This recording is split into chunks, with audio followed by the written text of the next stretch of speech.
This is TV Black Box, bringing you the inside goss from the TV industry. Hello, it's Rob McKnight here. It's time to talk Big Brother, and what an eviction. Estelle is with me. Estelle. No matter how hard you tried to keep the OGs together, you just couldn't make it happen. My God, yeah, Rob, crazy times, hey? I feel like I fought like bloody hell, and wow, yeah, here I am. Now, it's interesting, isn't it, that if the OGs had done what you said, it would pretty much still be all the OGs in the house. Yeah, absolutely. Like, it's funny because, I mean, you've seen through the season people saying that I wasn't a great strategist or I played with too much heart, but I do know that we definitely gave our own game away and it was imploded from the inside. Seriously, I at some point I will get to speak to Tim, obviously, and I look forward to that chat because I think Tim got too carried away. He's a great player, great entertainment. Absolutely. How are things with you and Tim at the moment? I'm not going to pretend that we're best of friends. Tim has reached out to me in the last few days, but to be honest, I haven't actually chosen to talk to him as yet because, game aside, we had a friendship, and what's kind of gone on social media was just pretty non-negotiable, hard no from me. Yeah, talk to me about that because I don't follow the Big Brother housemates all that in depth, but I did see some things pop up where you and Tim were sort of having a few words and it looked to be getting full on. Yeah, I mean, I've tried to rise above it and not dig into it too much, but I guess in short, there was just some low blows and some stuff that was like I probably had, like, I will take responsibility, poor choice of words maybe in some tweets, but it definitely didn't justify anything that I got back, Rob. And I did feel like that, it was a huge learning curve at minimum, for our friendship moving forward. And just also I've gone from no one reading my tweets to, hundreds of people reading my tweets. And it did teach me to be more careful, even though I do feel like what I got back was just totally uncalled for. Well, it was, I'm going to say. And look, what's interesting about this is that from the moment you knew Tim was in there, you had his back. And oh, my God, yes. You didn't get that in return.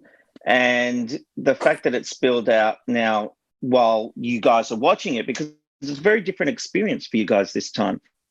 Instead of being in the house and coming out, you're watching it. You've shot it, you filmed it. You're now all watching it together because you don't get preview episodes. You see it as the audience sees it. And so it must be hard seeing what went down and what was said. Yeah, like I'm a sensitive person, as you have all seen, and I'm proud of that. But I did have Tim's back from the start. I'm trying to look at the episodes now and go, okay, maybe he didn't know, but I don't know. Tim was just, he had his ideas of how his game evolved, and it's not making him a bad person. It was just very hard to actually see that he was gunning for me with Drew in those first weeks when I was like, couldn't have had his back any harder. And I was number one cheerleader, Rob, like at the early parts of the game. And obviously things changed, but it has been the most difficult thing, other than like both of the things you touched on, is my relationship with Tim actually made my game so much harder, because had Tim not been there, I wouldn't have had the intricacies and the complications of that relationship. And that's what probably brought me the most heartache, but then I finally accepted it. Do you know what I mean? However, as you say, coming from an old format, I'm not a newbie. I've come from living the game, Rob, and it being up at night and me being in bed in the house. So it's been such a strange experience to be waiting. And there's also been this deadness I felt, Rob, where when I was in the house, you have this energy of people following along with you.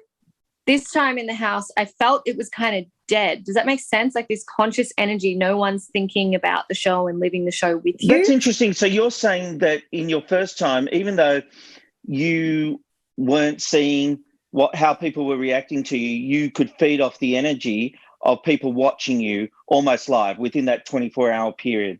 Absolutely. And it sounds a bit woo-woo and nuts, but, you know, they do talk about in science even that people know when people are physically watching them, say, from across the room. So you can imagine that there's, I think it was like crazy ratings, like over 1 million people a night were tuning in. I felt good and bad. I felt people were watching with me. And it's funny also, Rob, in that first experience, I didn't think I had a chance of winning until the second last night, which turns out was the night I was polling as winning really highly. And I had this overwhelming emotional sensation that was like, you could win this. So it's just been a very, very different experience for me. It concerns me. I don't know if concerns is the word. It's a shame that a strong friendship that you had is possibly over with Tim. Yeah. And you saw it when you went into that house. As I've said this, you had his back. You were like, the OGs, if we stick together. It was a simple plan. It wasn't rocket science. If the OGs stuck together, they could see off the newbies, basically, especially the way things were going. But then people just got too clever by half. You know, Dave putting Trevor up as a safe vote. You know, like that was next silly. Level. But Rob, like even that, you know, it's hard because we can only talk about what's in the edit. You know, we're so tight-lipped on that. But that, even just the influence, like I can't just blame Tim, but he ended up owning that move later on. And that's what I could feel. But you saw that in the episode. That he was that's what I mean. He was egging Dave on to make a move like that. Yeah, and he actually said to put Trevor up. He owns that later on and says, yeah, I was behind that move with Dave to put Trevor up. And it's like, I just couldn't understand how we were at that stage in the game getting rid of our biggest allies and people that we love and also need, but first of all love, because we were too scared we weren't going to be able to beat them, because that's what Tim had said to me, that in the chairs Trevor was too well loved, he would never have beaten him. And I was like, whoa, that is not the style of game that I'd even thought about. And it's not saying it's bad, it may have worked for Tim, but it was just a totally different strategy to mine. And I was like, wow, we really are on. That's when I started to go, oh, okay, we really are not, like, this is totally different games. But that's almost like something you start thinking about from top 10. It's when Trevor left, it was way too early. And way too early. Even Dave, Dave says how exhausted he was, you know, and he probably couldn't have managed one more day, like, because the game was savage for us OGs, you know, because we'd never played it. But yeah, I just feel like, damn guys, like why are we eating each other already? Yeah. And that's what happened. And it's going to be interesting for Tim. And look, you and I know how things sort of progress. But what I will say is that Tim's on a precipice because he's gone against his OGs. He's, you know, how far will the newbies take him? So I think the upcoming episodes will be quite interesting as far as Tim's journey goes. And it'll be interesting, depending how far he gets, whether he reflects and thinks I should have played a different game, or maybe he's happy with the game he's played. Yeah, I mean, you'll find out more than anyone probably. You'll get it out of him. No, truly though. But the one thing that stands out, I think, from my own game, and not Tim's necessarily, he is part of this, but other people in the house, is people were so fixated on that top 3, Rob. They were so fixated on who they couldn't beat, right? And this is when I also knew I was really different, is not once was I concerned about who I couldn't beat in the top 3, because one, it's super presumptuous to just be going, I'm going to the top 3, which there are housemates that walk in that door for first night going top 3, you know, and that's fine. They're playing hard. But to actually be too worried about who you're going to beat, like I would have loved, and I'm being totally honest, I would have loved nothing more than 2 other OGs like Reggie and Tim or Dave or Trev, like anyone being up there with me in that top 3. I would like for the best housemate to win. I don't know. It's just like, you know, when you're in competitive sport and it's either you want to win by beating the best or you want to sabotage them, you know? And I guess it's just different gameplay. And I guess maybe that's why people have said Tim really aligned with newbies, because people have said strategically he could never have beaten OGs as easily as he might have been able to beat newbies. So I guess we'll see. But we'll see if that works for him. When you first got evicted and you ended up in the arcade room, Oh, You seemed genuinely shocked when Reggie walked through. yeah. Well, I think you would have seen, Rob, that I didn't really cry that much on my own eviction. Like before I got to the arcade, I was like, You part must of have me. known it was coming that day. The odds were stacked against you. Yeah, I just knew. I knew that I didn't know I could be evicted because obviously, bloody the challenge. Like, what the hell did I do to myself there, and all that. But I just with Reggie, yeah, my face says it all. What happened was just mortifying for me, and it's not just because of Reggie and my love and my relationship, but it's that every single person left in that house had either promised that they wanted her in their top 3 with her, or at minimum that they weren't going to put a point on her and nominate her. Every single person in that house. And I mean, Tim didn't vote, so we can't say it was just him, but that's not what I'm saying at all. But I just went, is anyone actually true to what they're saying at all? Is there any thread of that left in the game? So it broke my heart, and I was ready for revenge. I said to Reggie the other night that when she ended up in that arcade room, yes, she got the second chance, but even then, she seemed so deflated She's broken. because she was broken. It was heartbreaking for her. Genuinely broken because I guess, like myself, being someone who has their heart on their sleeve, sensitive person, which I mean everyone has to be under there somewhere. Yeah. She felt betrayed and let down, and you can see in her face, she's like, because the game's really hard, like physically, emotionally, your adrenals are up all the time, you're not sleeping properly, you're not eating properly, like there's all these human aspects, and for her to have it taken away, and she didn't know her fate. She actually said to me, Rob, in there that I actually want you to go in and slay them, because she was worried that even if she, if she does get back into the game, that they're just going to take her out next hit. And it's like, what's the point, because she didn't feel maybe she had the ability and challenges to kind of push back. And I was like, I'm ready to go and slay. Like I was ready to go full. Oh, you had the fire in the belly. Oh my God, I did. Let's talk about the challenge, though, and I'm sure you're being asked about this in every interview, the deal with Taras. And I'm sorry I'm dragging it up again. This is how I go out. We got to talk about it, Rob. Tell me what you think. This is a hard one for me because, yes, you did the deal, but you did hold on a bit longer. You didn't step straight off. Yeah. I still think I don't excuse him because I think he was just looking for an excuse to betray. Totally. Tully. I don't. Sorry. Look at what happened with Tully. Yeah. So I think he was absolutely. I don't think Taras is trustworthy in any way, shape, or form when it comes to the game. Yeah. But the problem is, from a spectator's point of view, it did look like you were trying to hold on a little bit more and see if you could give it a go, and then you just went, "Well, no, I've got the deal in place. I can give it up." Which is it's hard because even this is the thing about, like, I'm not going to blame the edit, I'm not going to just go, which I could, but I'm not going to. In that, like, for some context, we were talking about that deal for half an hour. It wasn't just we were up there for a few seconds. We'd been like, that was, I think, a 2.5 hour challenge. We were talking about it, and we were saying, like, I'm like, Taras, you're safe with me, man. This is before it was even just him and I. It was, I think, him and I and Brenton, I think, or Reggie, but we were just having discussions. I was like, you're safe with me, man. And I think definitely I can see from his point of view that he was like, well, if I'm safe, why aren't you stepping off? But it was also that. Yeah, but you didn't know if you were safe with him. That's, I don't buy that. And we also don't, again, I've got to be careful what I say, what's not in the edit or not, but there's more to it as far as it wasn't just the one time that day that I'd actually sought out Taras and said, hey, are we good with each other? There was 3 separate conversations, and there were 3 separate conversations to the point where it's not that he kind of crossed me with that deal. It's kind of, I feel like, the way he did it that's upset me. It's the way that he emotionally reeled me in.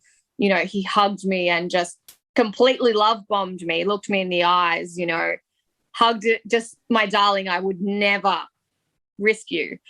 That's the kind of emotional stuff that is why you see that reaction. But it's also that I am so silly in this, and I wear it. I wear it, Rob, because like it's the one time I actually tried to make a strategic move. And I'll give you a little insight because it wasn't as simple as me just stepping off. I was actually in my head that day. Tim and I had been finally going, can we work together? And we're trying to work it out. And I'd already committed to Taras that I wouldn't put him up.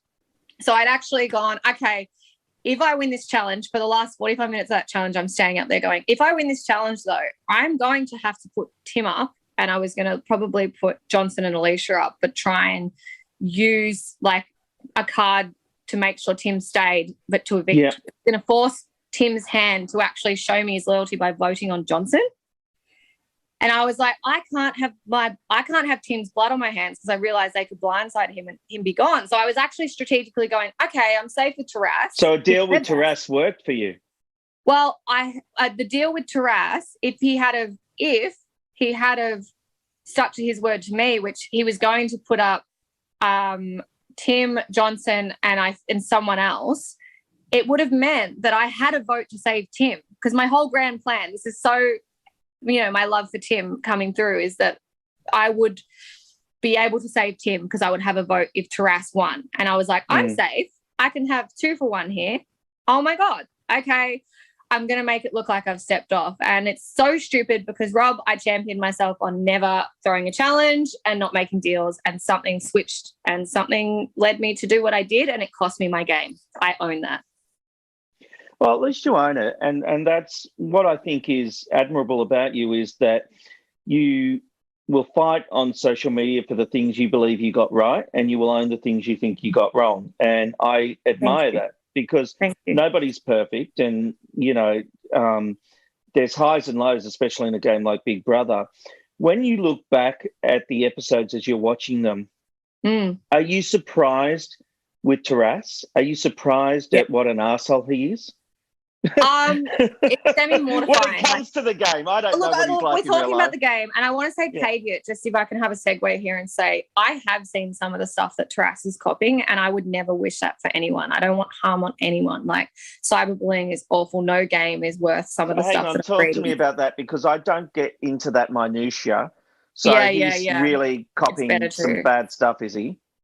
Yeah, he is, but it's not just Taras. Look, every single person now on reality TV, Rob, cops it, okay? Yep. Everyone's polarizing. Everyone has love and hate. You could be, Jesus Christ reincarnated, and you're still going to have hate. But I don't like the personal attacks, and I really try to talk about game. Like, it's hard for me because I want to tell my truth. And this is one thing I have struggled with this new format, is I want to tell my truth, Rob, but I don't want to drag people through the dirt. But the truth of the game with Taras and I is that it did really upset me. It hurt me. I had my trust broken, and it has been mortifying to see. It's not about the lies. It's that it's the emotional love bombing manipulation. And, I'm saying this because he came into the game in his opening video saying he's a master manipulator. So I guess that really was off-putting, because I was like, oh, I actually really love this guy. And that's why I've been really hurt by this move, because I actually had also thought that we were working together, particularly in the last since keeping Brenton over Gabby, we worked on that move together. He was kind of coming up to me all the time saying he wanted a girl to win. Like, he was really working me, Rob, and he did. And good gameplay for him, but hurtful for me. Well, if what you're saying about the social media reaction, obviously he wants to get through to final 3. He's still in the game. That won't play for him. I guess his strategy will be, if he gets to final 3, his strategy will be, well, look at the kind of game I played. I was a master manipulator. I played the game hard. Respect me for it. Don't like me, but respect me for it. But it doesn't sound like he's getting that kind of reaction.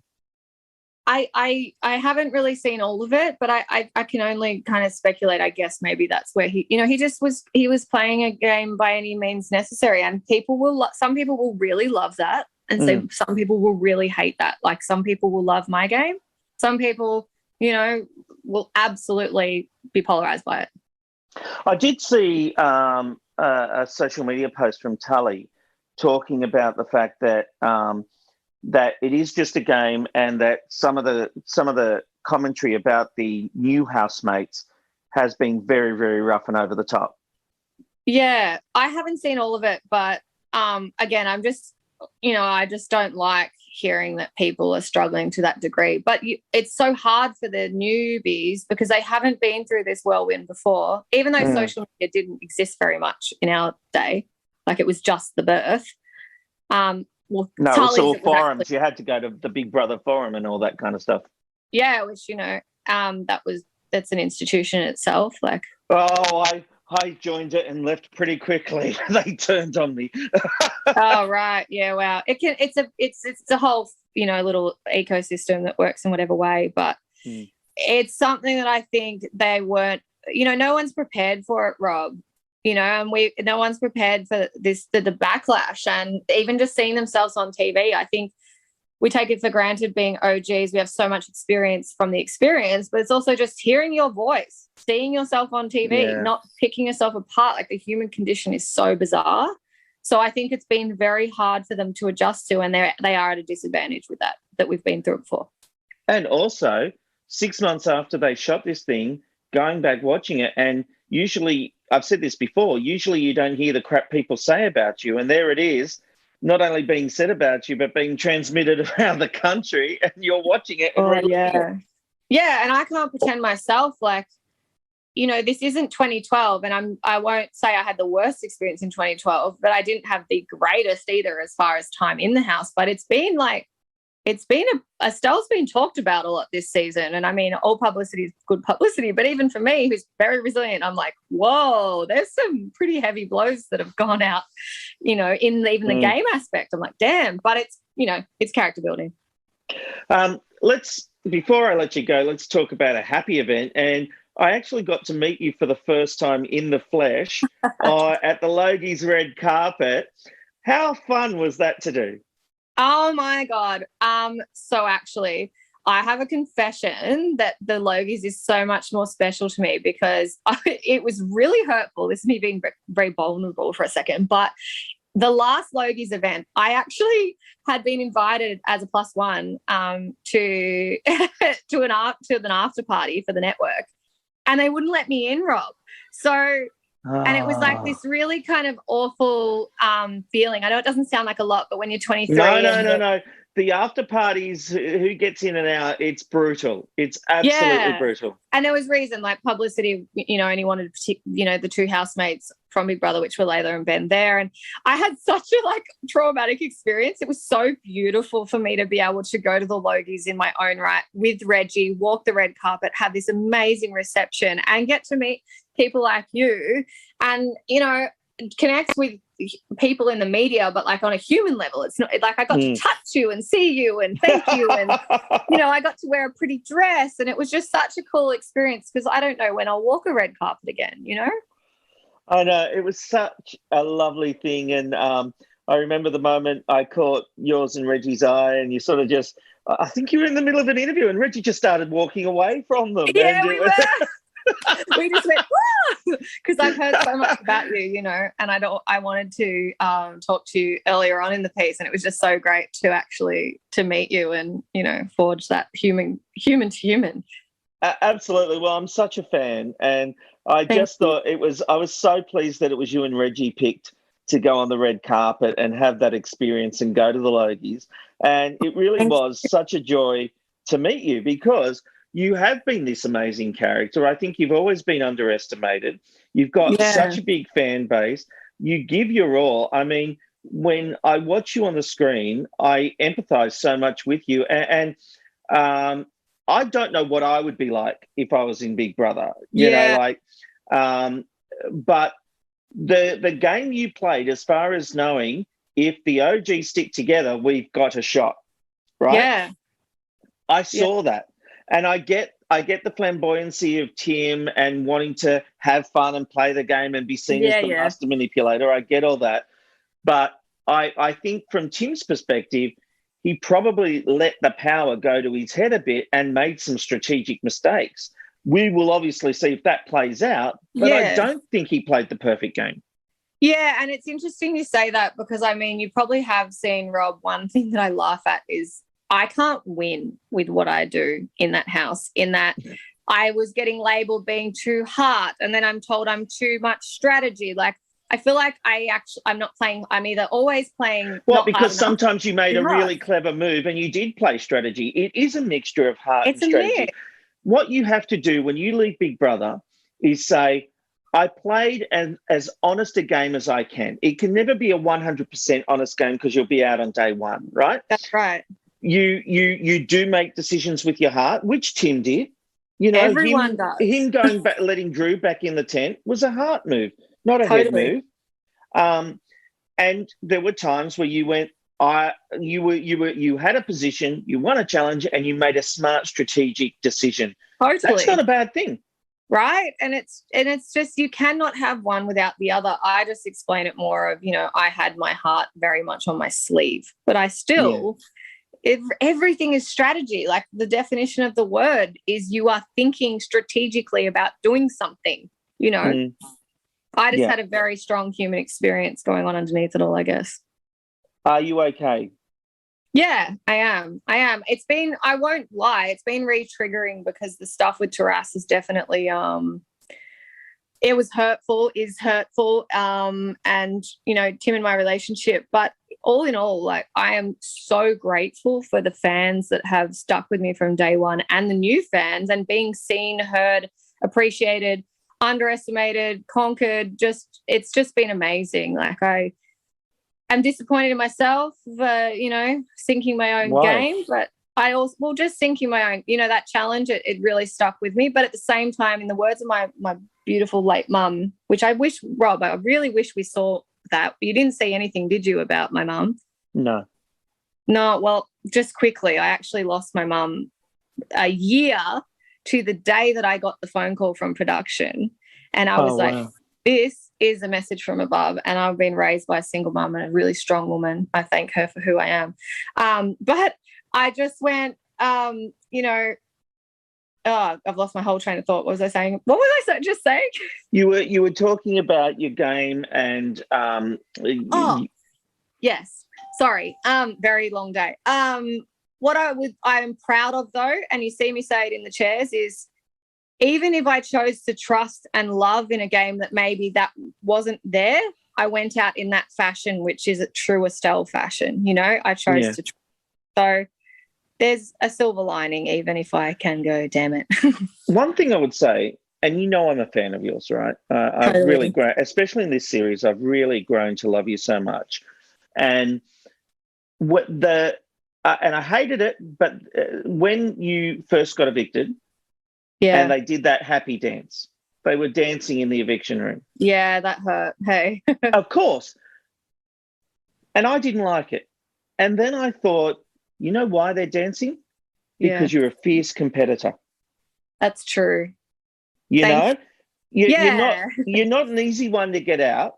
You were a challenge. You were good at challenges. Mm-hmm. You did have strategy. You stood up to people the way you took on Taras.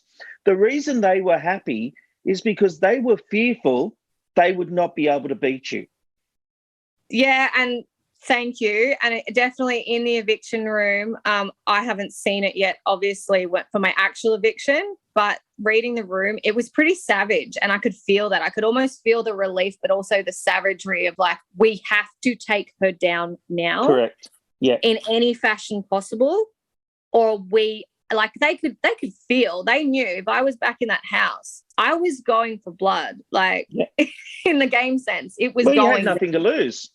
Zero to lose now. You know, I was there, and Reggie, you know, she was the only one that I was really trying to protect in that game at that point. And I was like, well, you're all full of it, so let's play. So it would have been such a cool thing to see me go back in, but also thank God that Reggie was in there. Yeah, look, you were in a really tough position when you're having to argue to the room why you should stay over Reggie. That's an impossible task. That was the worst. That was lose-lose. I actually had to get a pep talk, Rob, from Big Brother, because I was saying I don't want to campaign against Reggie. Yeah. I don't want to. And it was only through Reggie herself saying, you know, go hard, Stell, like go hard, Stelly, and talking to Big Brother that I was like, you know what? Yeah, you can't go down without a fight. Still. You have to. So I tried. Will you return Tim's call? Oh, I'm definitely thinking about it, but being transparent, I'd like to talk to him when the show has finished, so I know 100% that you're going to see him next week, though. Yeah, at the finale. I am. Yeah, I do forgive. I'm a big forgiver. And he's a special person to me. He has been, and that's why it's hurt. So I'm definitely not completely closed off to it at this point. Look, I don't think Tim's as tough as he makes out. And oh, God, no. I think he's probably got a lot of regrets right now and he's hurting. That doesn't mean he hasn't hurt you, mate. Yeah. I just wouldn't want him to be suffering either, like human to human. He was a very special person in my life, and I would never want to inflict any sort of extra pain on anyone, particularly him. Well, I wish you all the best. I could talk to you for another 3 hours, but I know you have other interviews lined up. I have another interview at 5. I don't know what time. So. And right now it's 5:02. Well, that's so fine. It's with Ben, and he's not going to mind at all. I think he will. Hey, I love you, and seriously, all the best. And my daughter is so looking forward to seeing you at the finale. I'm whatever. If I see him, I don't care, whatever. No, I'm joking. I know you're joking. But just so nice. Can I just say quickly, I really have been lucky in that I feel like I haven't on purpose tried to play the role model role, but just like I really have had a real girl power kind of response and young women. And I just, I hope that I've done them justice. So, girls like your daughter, to hear her, that she's, huge. Look at those shots where you're doing challenges. You're giving it your all. You're fighting hard. You are an inspiration. You're tops. Thank you. I'll take that. I'm chuffed. And on that note, thank you for joining us here on TV Black Box, Estelle. Thank you so much, Rob. Take care.